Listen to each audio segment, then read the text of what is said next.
adalah sholatul janazah, mengantarkan jenazah serta menjawab bersin. Itu yang paling luar biasa. Kemudian katanya yang paling mending kalau seandainya ada majelis besar seperti ini, ada yang mengucapkan assalamualaikum, wajib seorang dari kita jawab waalaikumsalam. Itu fardu kifayah zaman bahula. Nah, tapi sekarang ini fardu kifayah harus kita redefinisi agar kita bisa maju.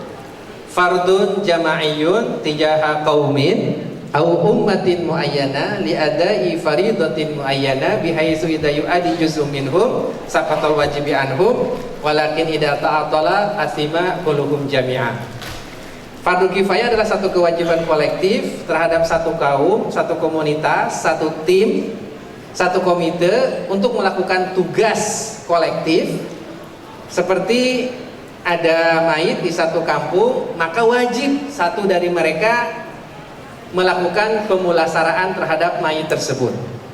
Atau ada akhwat lagi arisan, tiba-tiba ada anak kecemplung kolam, yang lain sibuk makan bakso, yang depan nyuruh ke tengah, yang tengah nyuruh ke belakang, akhirnya anak itu kelelep, maka semuanya berdosa. Nah, wajib dari antara ibu-ibu itu ada yang bangkit dan menyelamatkan sang anak kecil. Nah, ini adalah kewajiban bukan untuk yang mati saja, tapi justru kewajiban untuk yang hidup.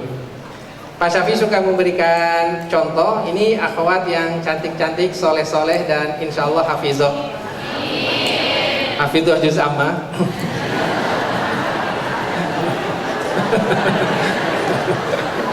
Ya, mudah-mudahan 30 juz, amin. Oke. Yang cantik dan soleh ini apakah bisa menutup aurat tanpa tekstil? Apakah bisa menutup aurat tanpa kerudung? Nggak mungkin kan? Apakah bisa memiliki kerudung tanpa tekstil? Nggak mungkin.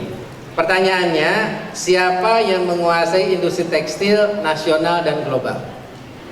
Orang lain. Nah, ikhwan-ikhwan yang ganteng dan keren-keren ini datang ke sini, ada yang pakai kendaraan roda 4, ada yang pakai kendaraan roda 2. Pertanyaan saya, roda 4 dan roda 2-nya apakah buatan Afghanistan atau buatan Kuwait? Oke, buatan umat atau bukan? Bukan kan?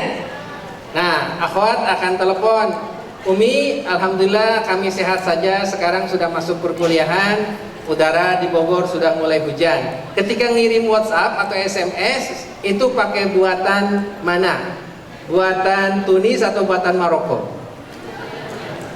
Lagi-lagi bukan. Nah, ini ikhwan yang pakai laptop. Kira-kira laptop itu buatan negeri Brunei atau buatan Aljazair atau Bangladesh? Jawabannya bukan lagi tuh. Jadi subhanallah, dari ujung ke ujung yang kita pakai ini, yang umat pakai itu bukan produksi kita. Nah, jadi ini satu tantangan. Kita menjadi umat yang sangat besar, tapi kita menjadi umat yang konsumen dan belum bisa menjadi umat yang produsen. Ini tantangan pertama, redefining fardu kifayah. Tantangan kedua, kita punya pasar yang begitu besar. Sekarang apalagi nih masyarakat ekonomi ASEAN sudah akan jalan per 1 Januari 2016. Para profesional dari Filipina, profesional dari ASEAN siap masuk ke Indonesia. Mereka fasih bahasanya, mereka bisa berinteraksi dengan international trade finance, sementara kita masih sangat terbatas. Ini adalah satu tantangan yang berikutnya. Oke. Tantangan yang lain lagi adalah penguasaan jalur distribusi. Oke. Barusan saya bicara berbisik-bisik dengan Pak Ihsanuddin Nursi. Kalau kita jangan jauh-jauh berbicara tentang distribusi obat. Jangan jauh-jauh distribusi ayam. Semua makan ayam, makan nugget. Ternyata yang menentukan harga ayam itu cuma 3 orang. Inisialnya CP, yang kedua inisialnya SP, yang ketiga inisialnya J, C. Oke, saya ulangi. Yang menentukan ayam itu bukan pemerintah, wala departemen koperasi, wala departemen perdagangan.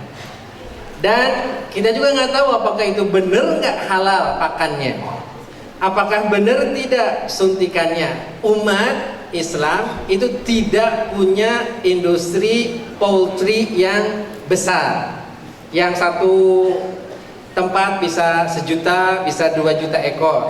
Nah, semua dari kita ini pakannya itu, makanan kita itu hanya ditentukan oleh 3 orang tuh. C, B, S, P, dan J, C. Oke, nanti silakan ditanya di belakang karena harus ada etika, nggak boleh nyebutin nama. Oke, ini tantangan juga tentang jalur distribusi. Oke, nah yang berikutnya ini karena Islam menjawab dan ekonomi bertanya, Pak, apakah kita sekarang alhamdulillah sudah punya Islamic banking, kita sudah berbangga diri? Ini juga jadi satu tantangan. Ada kesalahan besar, Islamic finance itu bukan panacea segalanya, tapi baru sebagian kecil dari jihad dan perjuangan kita. Oke, yang benar itu bagaimana kita memahami Islamic economy sebagai kullu nasyatat al-iqtisadiyah fil intaj wa tamwil wa taswiq al-mabniyah ala al-usus al-makhudha min al-Quran was sunnah sahihah lahu al-iqtisad islami. Jadi ekonomi Islam itu harus kita redefinisikan bahwa every single commercial activities in production, distribution, manufacture, marketing, finance based on principles derived from Al-Quran and authentic Sunnah, it is Islamic economics. Jadi pabrik-pabrik itu ekonomi syariah, pertambangan batu bara itu ekonomi syariah, furniture itu ekonomi syariah, perhotelan selama dia tidak mengakomodasi yang remeng-remeng itu syariah, fashion itu syariah, food and beverages yang halal itu syariah, termasuk di dalamnya keuangan juga bisa syariah. Jadi ekonomi syariah itu bukan hanya perbankan, asuransi saja, tetapi semua sektor real yang didasari atas dasar nilai-nilai yang diambil dari Quran dan Sunnah itu ekonomi syariah. Makanya mengatakan ekonomi syariah hanya 5% itu benar tapi salah. Ekonomi syariah 5% benar hanya untuk market share banking.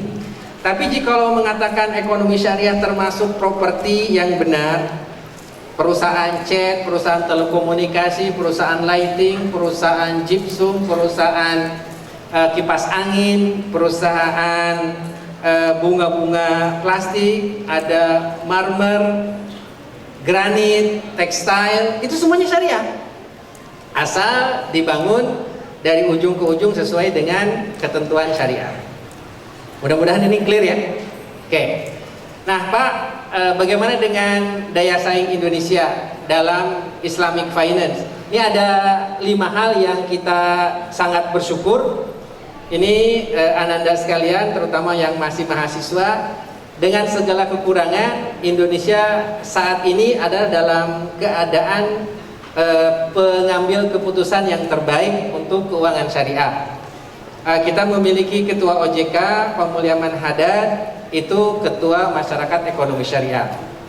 Alhamdulillah Menteri Keuangan kita Pak Bambang Brojo juga ketua Ikatan Ahli Ekonomi Syariah.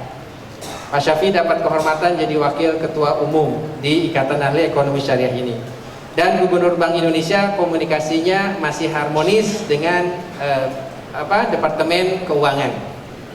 Nah, tapi dari keberuntungan ini itu baru pada tingkat personal, belum sampai turun kepada tingkat policy dan kebijakan. Misalnya, kalau ada satu kebijakan seperti ini pasti bagus. Kalau ada kebijakan yang bunyinya dahulu misalnya atau kalau kita ada kebijakan seperti ini pasti bagus sekali. Setiap bank yang punya anak perusahaan syariah, maka anak perusahaan syariahnya itu asetnya minimum 20% harus syariah. Sangat bagus banget. Atau setiap APBN, APBD yang namanya Aceh kan terkena syariah, Sumatera Barat terkena syariah, Jawa Barat keislamannya tinggi, APBD Jawa Barat, APBD Padang, APBD Aceh 20% harus disalurkan lewat perbankan syariah. Itu kan keren.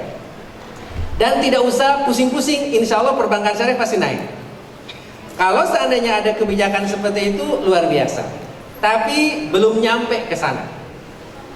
Belum nyampe ke arah itu. Nah, bagaimana perbankan syariah ini harus kita besarkan? Perbankan syariah baru bisa dibesarkan sekarang ini mengandalkan ketakwaan kepada Allah Subhanahu wa taala, bahwa yang menghindari riba insya Allah akan masuk surga. Yang makan riba kemungkinan besar masuk neraka. Baru segitu aja tuh. Walaupun ada yang mengatakan belum ada orang yang pulang dari neraka karena riba. Oke. Nah, jadi yang insentif yang kita harapkan dan ini harus diperjuangkan, bagaimana orang yang datang ke syariah itu pajaknya dapat insentif. Ini satu. Demikian juga bagaimana untuk membesarkan pangsa pasar, anggaran iklan keuangan syariah itu harus seperti gebiar BCA. Setiap minggu itu ada di semua TV. Insya Allah orang akan naik berbondong-bondong ke syariah dan insya Allah pangsa pasarnya akan naik. Tapi jika kalau dibiarkan berjalan, yang konvensional juga berjalan, yang syariah pasti akan segini-gini aja. Dan yang ketiga, harus ada satu konversi BUMN, perbankan BUMN menjadi syariah. Misalnya BRI, sekarang kan sudah ada yang tahu arti BRI? Bank Riba Indonesia. Nah, ini kalau dirubah jadi Bank Rahmat Indonesia, itu kan sangat luar biasa. Dahulu pernah disarankan bagaimana BRI itu berkonversi seluruhnya menjadi syariah. Nah, tapi tidak bisa. Yang ada hanya mengkonversi anaknya saja. Bisa dibayangkan coba ikhwan yang rahmati Allah Subhanahu wa taala, jika BRI sabelegedegan gitu ya. Kalau BRI sebesar itu konversi jadi syariah, kita akan langsung loncat jadi 17% atau 20%. Nggak usah BRI, BTN saja dari ujung ke ujung itu disyariahkan, itu akan luar biasa. Pak Yazid, saya, Pak Dudi dan teman-teman di Tazkiyah, alhamdulillah sudah ngislamin 15 bank. Oke, tapi ya baru ujung-ujungnya saja gitu. Tapi jika ada konversi yang besar, insya Allah itu akan luar biasa. Nah, pamungkas supaya kita dapat ilmu yang banyak dari Pak Ihsanuddin Nursi, ada 5 hal dan 5 hal yang kita nomor 1 di dunia. Oke, ini sih cuman penggembira aja biar kita semangat. Ya, Indonesia ini nomor 1 dari sisi dan terbesar di dunia dari sisi jumlah perbankan syariahnya. Oke. Kemarin Pak Syafi baru pulang jadi visiting scholar di Oxford.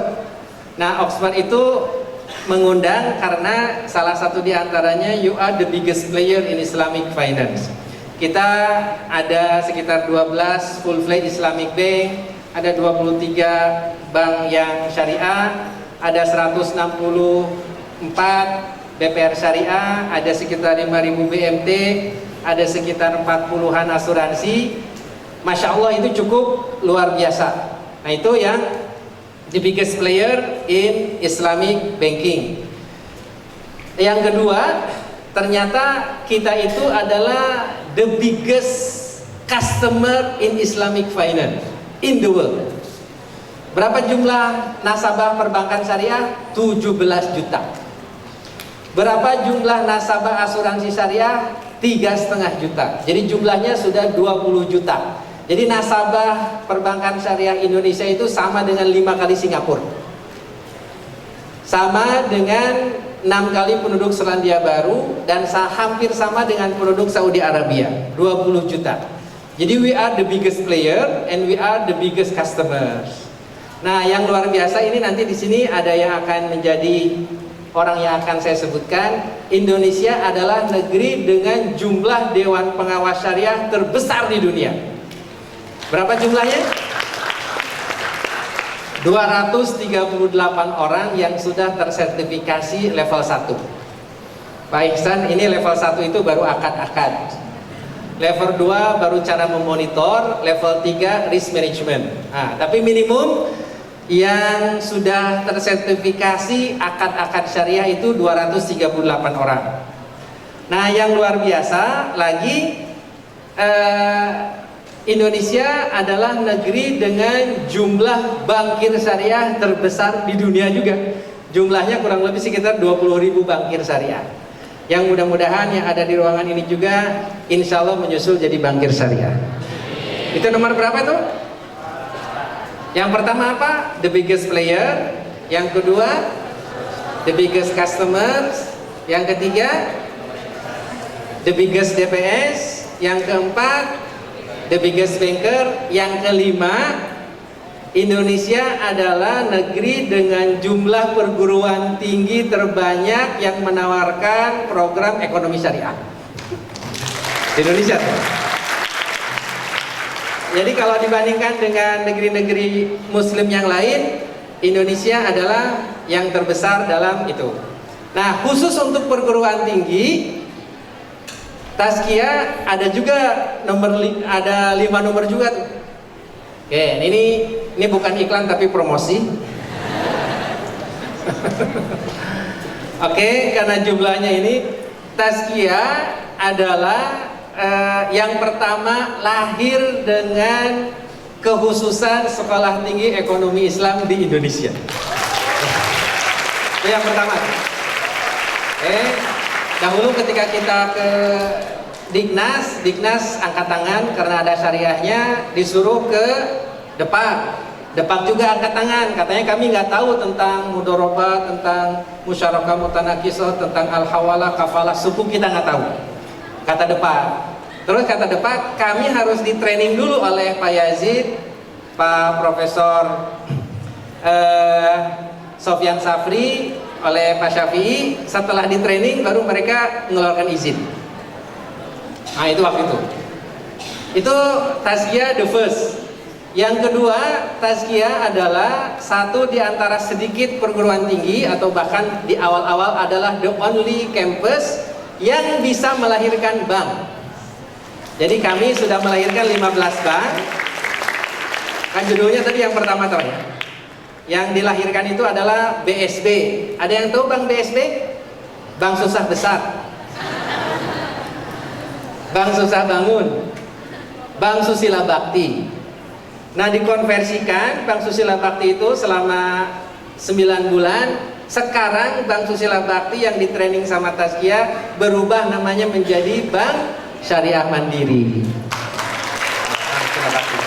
Ada Bank Jabar, Bank Danamon, Bank BI, Bank Sumut, Bank Kaltim, Bank Jateng, demikian juga ada Bank Aceh, serta beberapa bank lainnya, ada 15, ada 7 asuransi.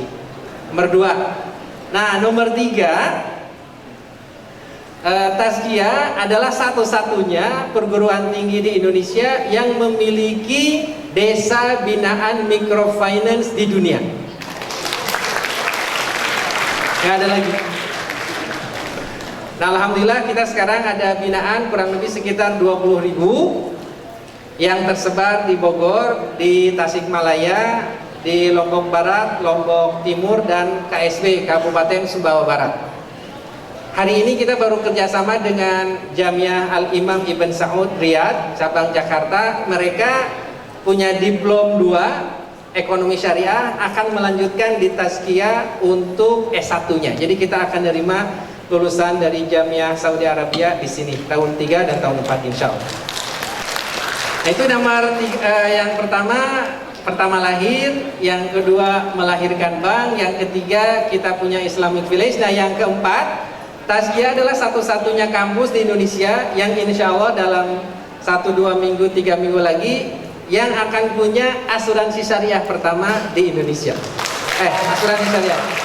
Alhamdulillah ini udah beres. Jadi nanti mudah-mudahan didoakan kita akan punya asuransi syariah live sendiri, namanya ASKI.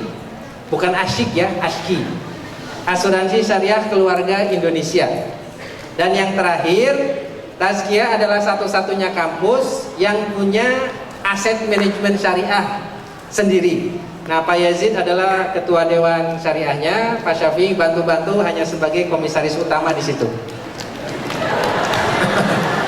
Nah, jadi alhamdulillah dengan segala kesyukuran, Indonesia ada 5. Pertama, the biggest player, the biggest customer, the biggest DPS, the biggest bankir, dan the biggest number of high learning institution.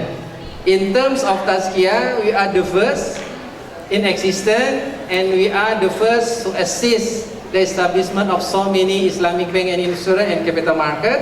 And then we are the one who have Islamic microfinance village. We are the one who have Islamic life insurance, and we are the one who have Islamic asset management. Nah, mudah-mudahan tidak salah kalau datang ke Tazkiyah dan tidak salah jika hadir dalam seminar-seminar yang dilakukan oleh FOSEI anak-anak Tazkiyah. Selamat berjuang. Assalamualaikum warahmatullahi wabarakatuh. Kasih dan progres.